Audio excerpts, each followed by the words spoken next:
Hello, good evening. हम क्या बात कर रहे थे? क्लासिकल क्या थी, सेमी क्लासिकल क्या थी, उसके बाद क्वांटम का उद्भव क्यों हुआ, क्वांटम किसने दी।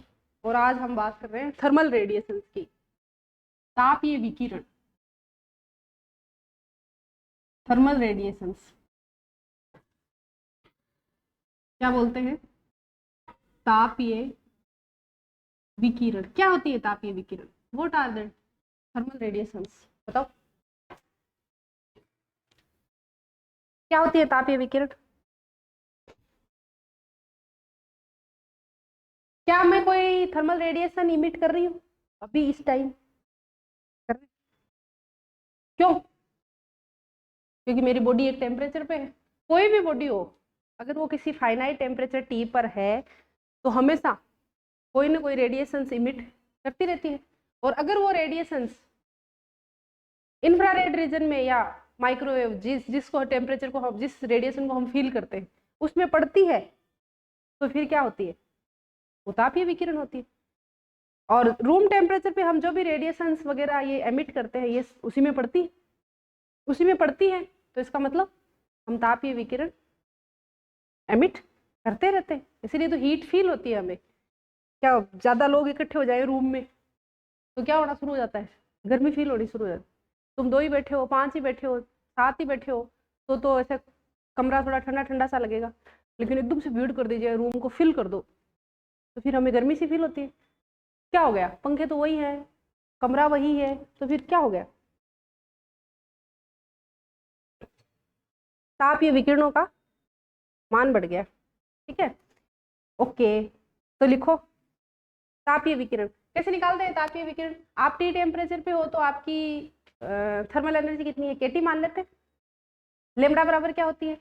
H upon P. पी की जगह क्या रख सकते हैं? √2 me। और ई की जगह क्या रख सकते हैं? केटी। तो तापीय विकिरण जो है उसकी लेमडा ऐसे निकालते हैं।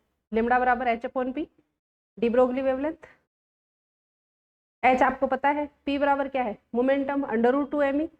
एनर्जी, एनर्जी है तापीय, आप रूम टेम्परेचर पे हो तो तापीय एनर्जी कितनी है? केटी। कैसे निकालते हैं? तो लिखो, किसी पिंड के द्वारा, किसी पिंड के द्वारा उसके ताप की वजह से जो विकिरण उत्सर्जित होती है, किसी पिंड के द्वारा उसके ताप की वजह से जो विकिरण उत्सर्जित होती है वो तापीय या उष्मीय विकिरण कहलाती है। हीट रेडिएशंस, एक ही बात, थर्मल रेडिएशंस बोले या हीट रेडिएशंस। किस रीजन में पड़नी चाहिए तब वो हीट की तरह अपने को फील होंगी? माइक्रोवेव के आसपास के। तो कहां से कहां तक? मोटी मोटी रेंज लिख लो। रेंज तापीय विकिरणों की रफ रेंज क्या लिखेंगे? 7000 एंगस्ट्रॉम टू 50 माइक्रोमीटर। कौन सी रीजन है ये? कल जो आपने स्पेक्ट्रम लिखा था उसको चेक करके बताओ कि ये कौन सा रीजन है। इस रीजन में अगर हम रेडिएशन इमिट करेंगे तो वो क्या होंगे? तापीय होंगे। विजिबल का लास्ट क्या है? 8000। तो विजिबल हायर रेंज की, हायर जो वेवलेंथ की जो रीजन विजिबल लाइट है वहां से लेके, और ये माइक्रोमीटर का रीजन है। माइक्रोमीटर मतलब इंफ्रारेड। तो इस रीजन में जो भी तुम तापीय विकिरण उत्सर्जित करते हो वो हीट, गर्मी फील कराएंगे, स्किन को फील होंगे। हमारे सेंसर्स हैं, कान, नाक, आंख, नाक, स्किन भी एक सेंसर है। वो स्किन वाला सेंसर जो है वो इसको डिटेक्ट कर सकता है, राइट। देखो, क्या कि आप किसी टेम्परेचर पे हो तो सिर्फ इमिट करते हो, एब्जॉर्ब नहीं करते हो? करते हैं। क्या हमेशा इमिट और एब्जॉर्ब दोनों करते हो? यस। लेकिन नेट इफेक्ट क्या होगा? इमिट ज्यादा कर रहे हो, एब्जॉर्ब कम कर रहे हो तो नेट इमिशन चल रहा है।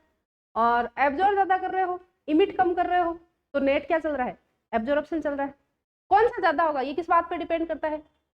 इस बात पे डिपेंड करता है कि आपका टेम्परेचर क्या है और परिवेश का टेम्परेचर क्या है। अगर आपका टेम्परेचर परिवेश के टेम्परेचर से ज्यादा है तो नेट क्या होगा, इमिशन होगा। गर्म चाय ला के रखो, यहाँ पे चाय बनाई गर्मा गर्म ला के रखी तो क्या होगा, इमिट ज्यादा करेगी। थोड़ी देर बाद क्या आ जाएगी, उष्मीय साम्य अवस्था में इमिट और एब्जॉर्प्शन बराबर हो जाएगा। ठंडा ला के रखो बर्फ, तो बर्फ क्या करेगी, एब्जॉर्ब ज्यादा करेगी।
हेलो।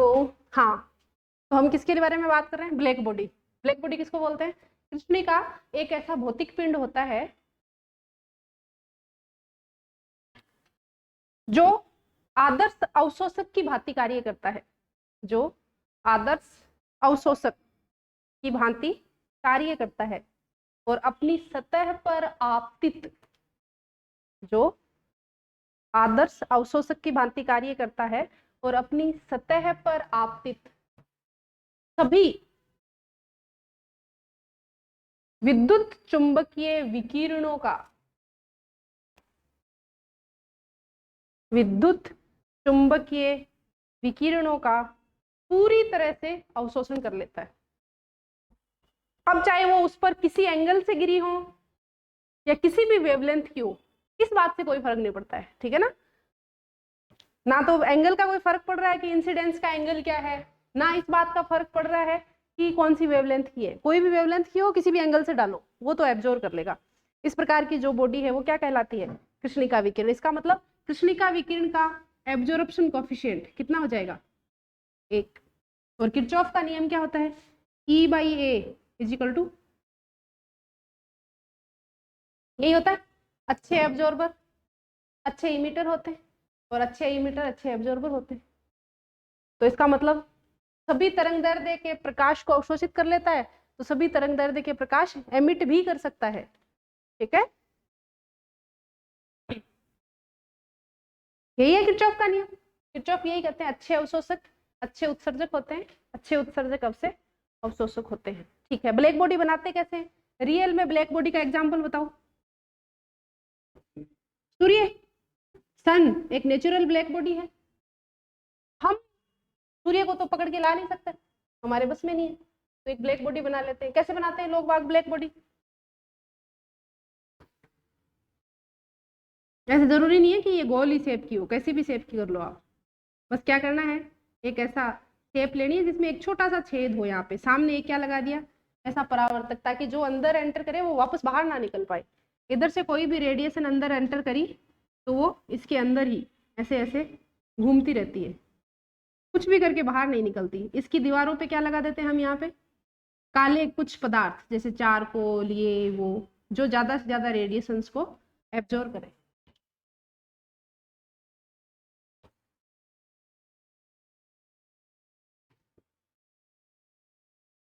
ब्लैक मैटर की जो है रेडिएशंस को एब्जॉर्ब करने की प्रवृत्ति ज्यादा होती है, इसीलिए गर्मियों में कहते हैं कि काले कपड़े मत पहनो, सफेद कपड़े पहनो, गर्मी कम लगेगी। सही बात। इसीलिए इसके अंदर से इसको कैसा करते हैं? काला करते हैं। इस होल से जो भी रेडिएशंस अंदर आएंगी वो कभी भी बाहर नहीं निकलेंगी। इसका मतलब इसके ऊपर से जो भी रेडिएशंस गिरी वो सभी क्या हो जाएंगे? एब्जॉर्ब हो जाएंगे। तो यहाँ पे ब्लैक बॉडी कौन है? कौन है? अगर मैंने यहाँ रेडिएशन डाली तो वो एब्जॉर्ब होंगी क्या? नहीं। तो इसका मतलब ब्लैक बॉडी का काम कौन कर रहा है? ये छोटा सा होल, बस ये छोटा सा होल ही ब्लैक बॉडी है, जिसके ऊपर आप कुछ भी डालो क्या हो जाएगी? एब्जॉर्ब हो जाएगी। तो ऐसे ब्लैक बॉडी बनाते हैं, कोई पदार्थ यूज कर लेते हैं। इसका नाम ब्लैक बॉडी क्यों रखते हैं?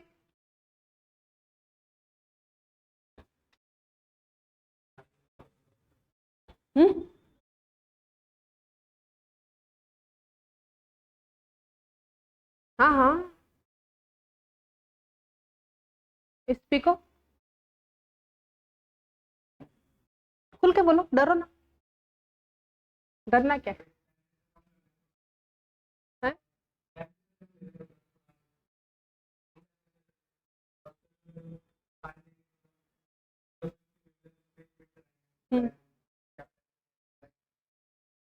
रूम टेम्परेचर पे, हाँ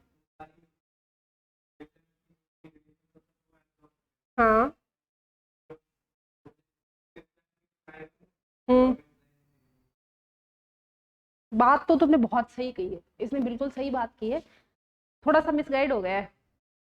रूम टेम्परेचर पे जब ये ब्लैक बॉडी रखी हुई है तो कोई ना कोई टेम्परेचर है। क्या टेम्परेचर? रूम टेम्परेचर है। रूम टेम्परेचर पे ये एमिट भी करेगी। वो एमिट करने वाली वेवलेंथ कौन से एरिया की होंगी?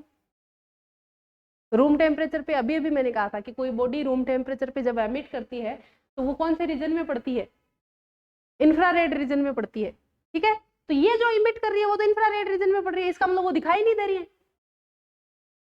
वो दिखाई नहीं दे रही है, और दिखाई नहीं दे रही है तो ये हमें कैसे दिखाई दे रही है, ब्लैक दिखाई दे रही है। तो रूम टेम्परेचर पे ब्लैक बॉडी ब्लैक दिखाई देती है, इसलिए हमें क्या लगता है कि ये कृष्णिका है, काली है। वो रूम टेम्परेचर पे काली है, सभी टेम्परेचर पे काली नहीं होगी, लेकिन वो और हम तो सारा काम रूम टेम्परेचर पे ही करते हैं, इसलिए हमने इसका नाम ही क्या रख दिया, ब्लैक बॉडी। रूम ऐसा नहीं है कि रूम टेम्परेचर पे ये सिर्फ एब्जॉर्ब कर रही है, एमिट नहीं कर रही है, उत्सर्जन तो कर रही है, लेकिन जो उत्सर्जन कर रही है वो किस रीजन में पड़ रहे हैं, यहाँ, और वो आंखों से दिखते नहीं है, वो तो फीलिंग आती है उनकी, तो स्किन को फीलिंग आती है, तो इसलिए इसको क्या नाम दे देते हैं, ब्लैक बॉडी। हम तो हर चीज का नाम वैसे ही रखेंगे ना जैसे हमें विजुअलाइज होगा रियल लाइफ में, तो हम हर चीज का नाम वैसे ही रखते हैं। तो लिखो, कृष्णिका का नाम कृष्णिका इसलिए रखा है, कृष्णिका का नाम कृष्णिका इसलिए रखा है, कृष्णिका का नाम कृष्णिका इसलिए रखा है कि कमरे के सामान्य तापों पर, कमरे के सामान्य तापों पर इससे उत्सर्जित कृष्णिका विकिरण,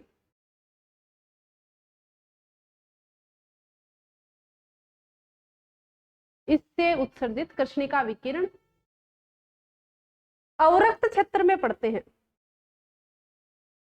अवरक्त क्षेत्र इंफ्रारेड रीजन में पड़ते हैं, जो हमें दिखाई नहीं देते हैं, अवरक्त क्षेत्र में पड़ते हैं जो हमें दिखाई नहीं देते हैं। इसलिए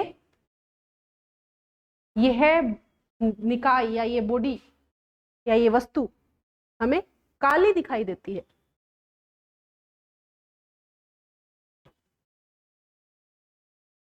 इसलिए हमें ये वस्तु काली दिखाई देती है।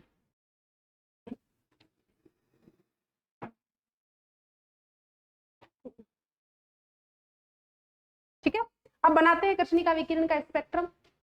अलग अलग ताप पर वैज्ञानिकों ने कृष्णिका विकिरण को अलग अलग ताप पर रखा, 10 पे, 100 पे, 500 पे, 1000 पे, और देखा कि इसका उत्सर्जन स्पेक्ट्रम कैसा दिखता है, उसको स्टडी कर लिया। उसको क्या बोलते हैं, कृष्णिका विकिरण स्पेक्ट्रम। क्या बोलते हैं, ब्लैक बॉडी रेडिएशन स्पेक्ट्रम, कृष्णिका विकिरण स्पेक्ट्रम।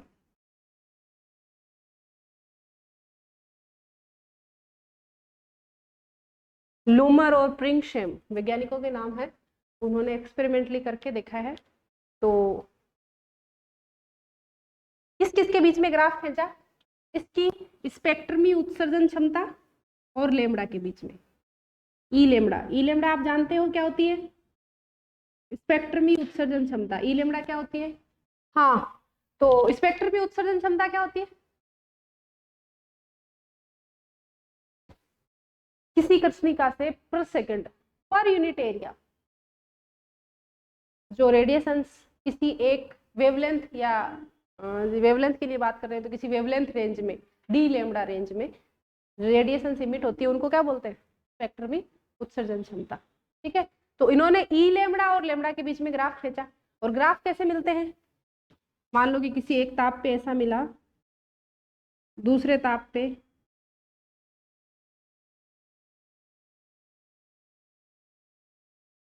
ऐसे ग्राफ मिले।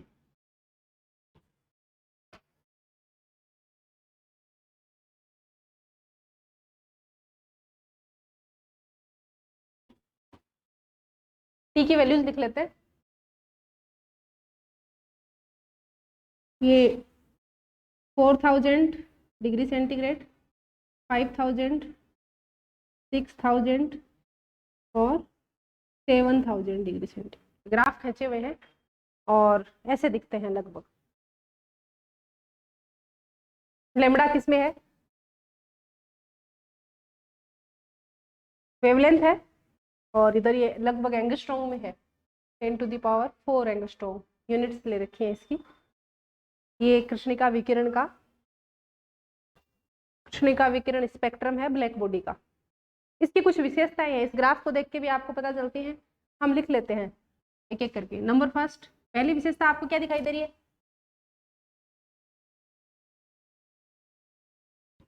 किसी भी ब्लैक बॉडी का स्पेक्ट्रम जो है सिर्फ और सिर्फ किस पे डिपेंडेंट है?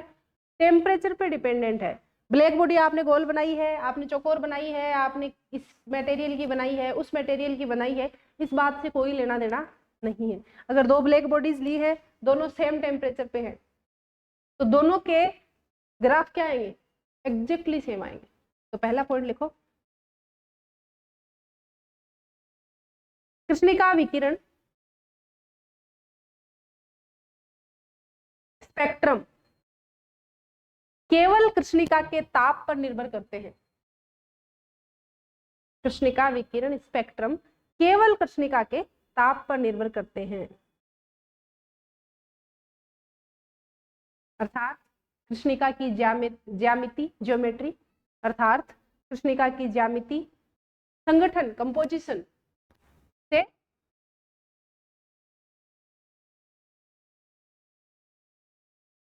इंडिपेंडेंट होते हैं, पर निर्भर नहीं करते हैं। इसकी ज्योमेट्री कैसी है, इसका कंपोजिशन कैसा है, इस बात पर निर्भर नहीं करते हैं। तो आपको दिया जाए कि एक ब्लैक बॉडी हमने इस गोल बनाई है, एक चौकोर बनाई है, दोनों टी टेम्परेचर पे है, तो दोनों के एक का ग्राफ दे रखा है, तो दूसरे का आप आइडेंटिफाई कर सकते हैं, सेम ऐसा ही होगा। दूसरा पॉइंट लिखो, सेकंड पॉइंट लिखो, कृष्णिका विकिरण के लिए, कृष्णिका विकिरण स्पेक्ट्रम के लिए, कृष्णिका विकिरण स्पेक्ट्रम के लिए वितरण वक्र, इनको क्या बोलते हैं? Distribution curve. वितरण वक्र सतत होता है, कंटिन्यूअस होता है। कैसा होता है? सतत। वितरण वक्र देखो, कोई भी ग्राफ देख लो आप, हर टेम्परेचर पे, टेम्परेचर की हर वैल्यू पे ई लेमड़ा की कोई ना कोई वैल्यू है। ऐसा नहीं है कि यहाँ पे ई लेमड़ा कुछ नहीं है फिर वापस शुरू हो गया। तो ग्राफ हमेशा कैसे होते हैं? सतत होते हैं।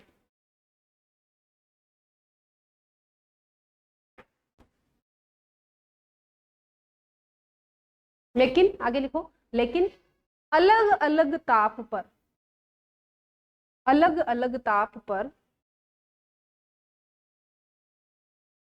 एक ही लेमड़ा के लिए, एक ही लेमड़ा के लिए ई लेमड़ा के मान अलग अलग होते हैं। होते हैं, एक ही लेमड़ा के लिए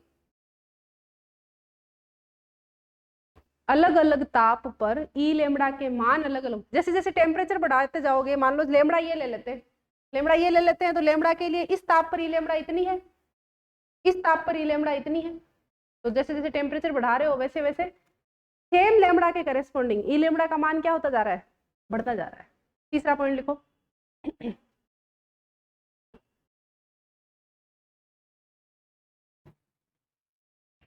कृष्णिका वितरण वक्र, कृष्णिका वितरण वक्र लेमड़ा बराबर 0 से प्रारंभ होकर, लेमड़ा बराबर 0 से प्रारंभ होकर लेमड़ा का मान बढ़ने पर,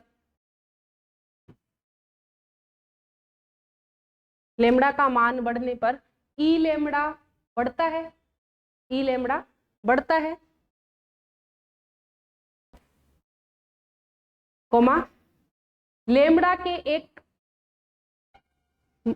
मान पर ई लेमड़ा अधिकतम हो जाता है, लेमड़ा के एक मान पर ई लेमड़ा अधिकतम हो जाता है,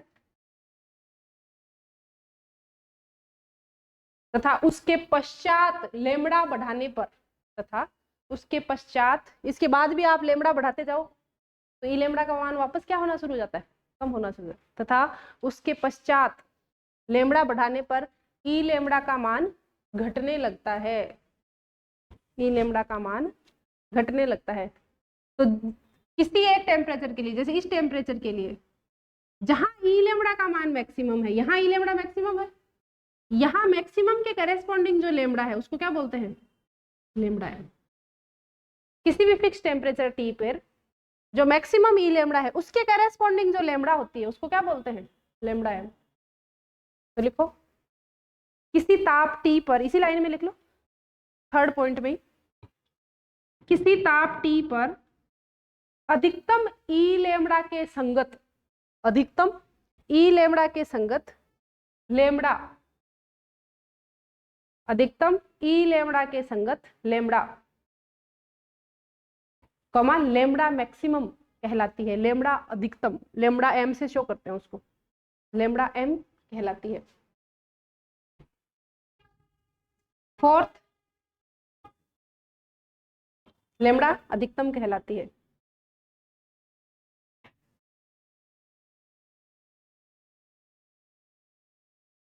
वीन का विस्थापन नियम, छोटा सा हेडिंग इसमें रख लो। फोर्थ में वीन का विस्थापन नियम। वीन ने क्या देखा है, लेमड़ा एम का मान ताप बढ़ने के साथ क्या होता चला जाता है। इस 4000 पे लेमड़ा एम यहाँ पे है, 5000 पे लेमड़ा एम कहाँ पे है, यहाँ पे है, 6000 पे लेमड़ा एम यहाँ पे है, 7000 पे लेमड़ा एम यहाँ पे है। तो ताप बढ़ने के साथ लेमड़ा एम का मान क्या होता चला जाता है, कम होता जाता है। इसको क्या बोलते हैं, वीन का विस्थापन नियम। तो लिखो फास्ट। कृष्णिका का तापमान बढ़ने से, कृष्णिका का तापमान बढ़ने से अधिकतम उत्सर्जन क्षमता, अधिकतम उत्सर्जन क्षमता ई लेमड़ा एम के संगत, अधिकतम जो होती है उसको बोलते हैं ई लेमड़ा एम। ई लेमड़ा एम के संगत लेमड़ा एम का मान, ई लेमड़ा एम के संगत लेमड़ा एम का मान घटता चला जाता है, घटता चला जाता है। अर्थात lambda M proportional to 1/T। Proportionality का निशान हटाते हैं तो एक कांस्टेंट लगाते हैं जिसको बोलते हैं वीन का कांस्टेंट, वीन्स कांस्टेंट, वीन नियतांक। क्या बोलते हैं, वीन नियतांक। इस नियम को बोलते हैं वीन विस्थापन नियम, वीन का विस्थापन नियम। कितनी वैल्यू होती है, 2.89 इंटू 10⁻³ 2. ये मीटर है, इसको इधर ले आओ, मीटर केल्विन। हो गया। नेक्स्ट पॉइंट लिखो, फिफ्थ पॉइंट लिखो।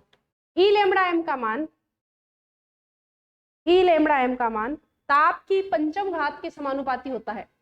ई लेमड़ा एम का मान ताप की पंचम घात के समानुपाती होता है। E lambda M is proportional to T⁵. E lambda M का मान ताप की पंचम घात के समानुपाती होता है। देख लो यहां से क्या पता चल रहा है कि ताप बढ़ने से ई लेमड़ा एम का मान बढ़ जाता है। तो देख लो ई लेमड़ा एम इसका कितना है, 4000 पे ई लेमड़ा एम इतना है, 5000 पे इतना है, 6000 पे दिख रहा है। वो बढ़ कैसे रहा है, वो प्रोपोर्शनलिटी यहां से मिल रही। नेक्स्ट पॉइंट लिखो, स्टीफन बोल्ट्जमान का नियम, स्टीफन बोल्ट्जमान का नियम। स्टीफन बोल्ट्जमान का नियम कैसे लिखते हैं, E proportional to, E lambda proportional to T⁴ और प्रोपोर्शनलिटी का निशान हटाते हैं तो एक कांस्टेंट आता है जिसको क्या बोलते हैं, ये टोटल उत्सर्जन क्षमता है, ई लेमड़ा नहीं।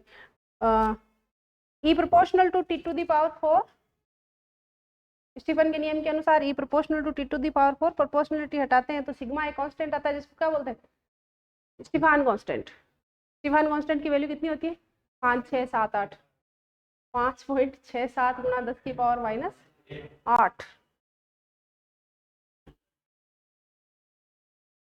लिखो। पहले एक लाइन लिखो, किसी ताप T पर, किसी ताप T पर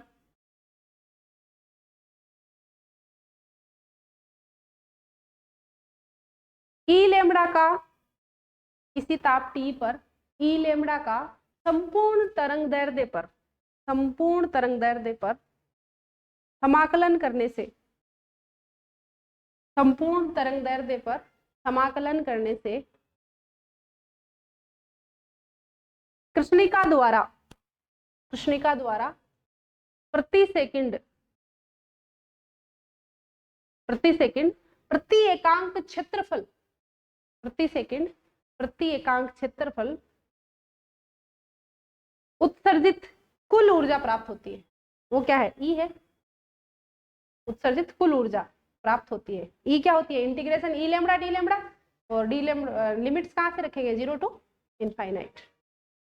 और वो इंटीग्रेशन करने के बाद कितना मिलता है, कितना मिलता है, ई बराबर सिग्मा टी की पावर 4। सिग्मा को क्या बोलते हैं, स्टीफान नियतांक। स्टीफान नियतांक सिग्मा की वैल्यू कितनी है, 5.67 गुणा 10 की पावर माइनस, हो गया।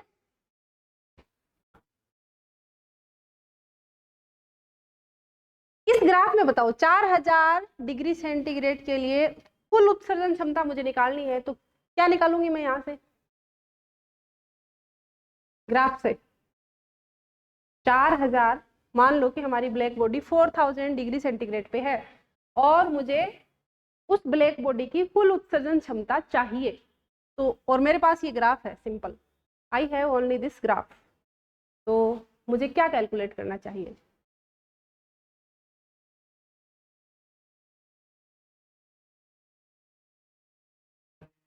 टेम्परेचर दे रखा है तो कोई दिक्कत ही नहीं है, सिग्मा को टी की पावर 4 से गुणा कर दो, लेकिन टेम्परेचर नहीं दे रखा है, ये नहीं बता रखा है कि टेम्परेचर कितना है, लेकिन कह रहा है जो भी टेम्परेचर है उस पर ग्राफ ऐसा है।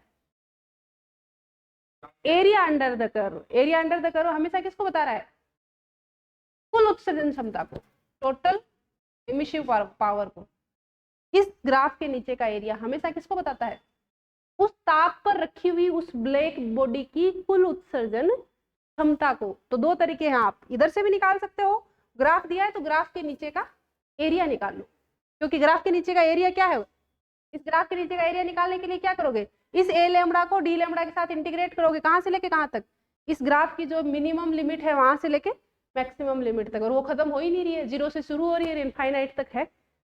तो इसका मतलब क्या करोगे, E lambda D lambda integration E lambda D lambda कहाँ से कहाँ तक, 0 टू इनफाइनाइट। नेक्स्ट पॉइंट लिखो, नेक्स्ट और लास्ट, और उससे आप अच्छी तरीके से वाकिफ हैं। जैसे जैसे कृष्णिका का ताप बढ़ाया जाता है, स्पेक्ट्रम में उत्सर्जन क्षमता का मान क्या हो जाता है, बढ़ता रहता है, 4000 पे, 5000 पे, हर पॉइंट किसी भी लेमड़ा के करेस्पॉन्डिंग देख लो, ये लाली लेमड़ा ले लो ये। इसीलिए तो ब्लैक बॉडी के ग्राफ एक दूसरे को कभी भी काटते नहीं है।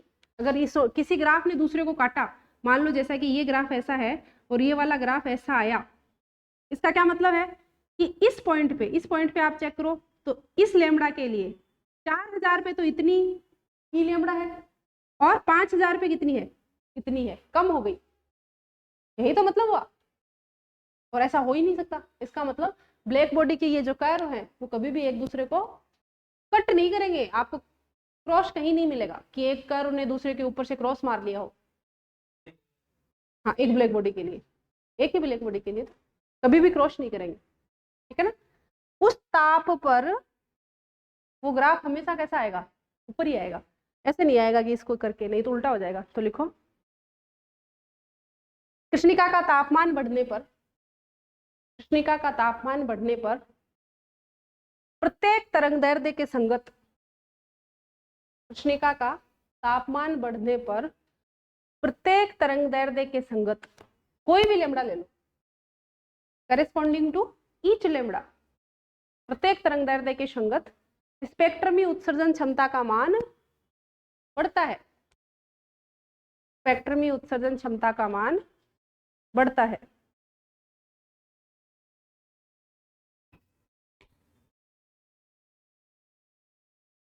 तो कृष्णिका विकिरण आ जाए, ऐसा सवाल, कृष्णिका विकिरण का नाम, परिभाषा, पूरा का पूरा as it is, same to same लिख दो, ठीक है। अब हम कल पढ़ेंगे।